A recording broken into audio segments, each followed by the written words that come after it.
Detective. Finally awake? You really are a heavy sleeper, you know? Well, of course, I already knew that. I have snuck into your bedroom on several occasions. Oh, don't look so shocked. You know you're my personal little obsession. Well, that doesn't matter now. I was worried that you would sleep right through dinner, but no, you woke up at the perfect time to help me cook. If you would follow me, my dear. Oh? What am I thinking?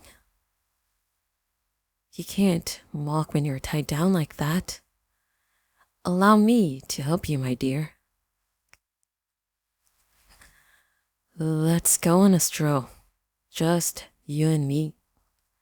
I took the freedom and put you in a wheelchair so that it would be easier to show you around. I know, it's not the most comfortable, but it's the best I can do with the time given. I'm so sorry, Detective. Could you repeat that? I really must apologize, Detective, but I just can't understand you through that gag.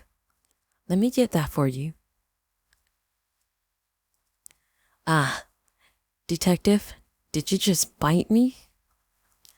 You and I might have more in common than I realized.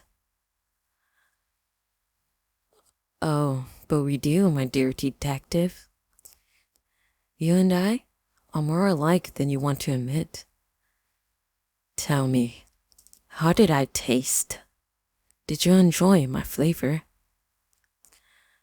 I've often wondered how you must taste in every way imaginable. How did you get here? That is a very good question, Detective. You know, you always were my favorite. I always knew that if anyone ever did get this far, it would be you, Detective. Still, though, imagine my surprise. Here I was returning from a little snack run into town, and I found your car driven off the road, and you inside with a nasty little bruise. These mountain roads can be very treacherous at night. You really should be more careful when you're driving. I don't know how you found this place, but you did.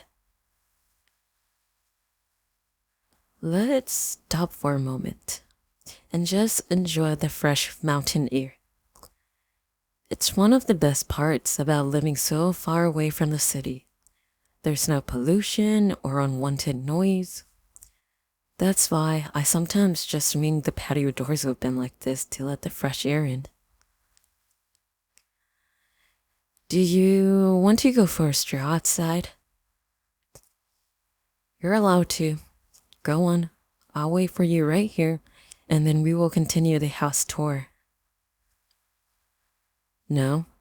Not interested? You know what? I respect someone with that level of focus, totally absorbed by the task at hand. That, Detective, is why you were always my favorite.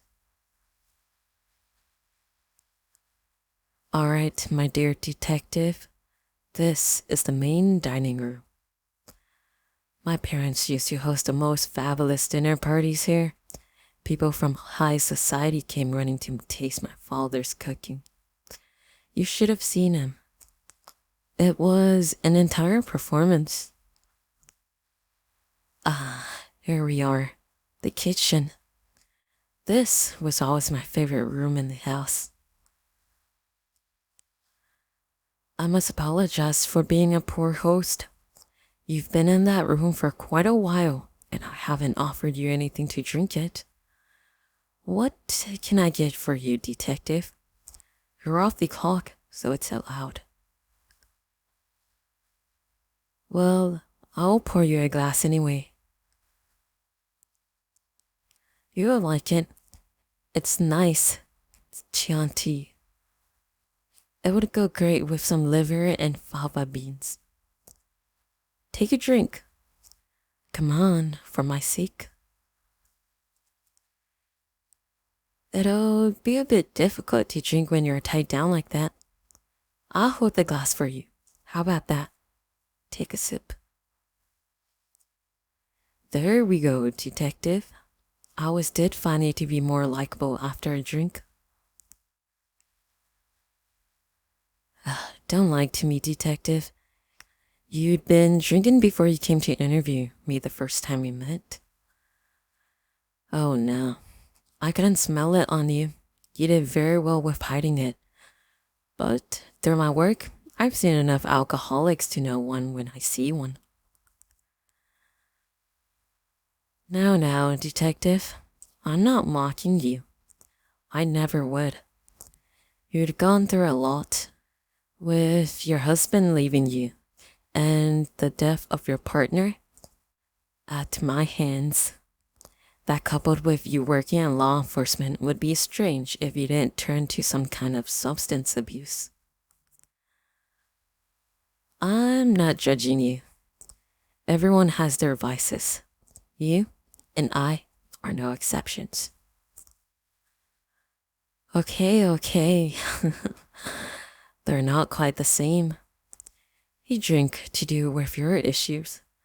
I murder and eat people because, well, why do I do it? You're their profiler after all. No, me wanting to was incidental. I did it because they were rude. Like your partner. He kept on interrupting you during press conferences rather than wait his turn. Yes, that was the reason why he had to die. I do wonder, when you were interviewing surgeons looking for the Washington Slayer, did you ever think you were speaking to him at that very moment?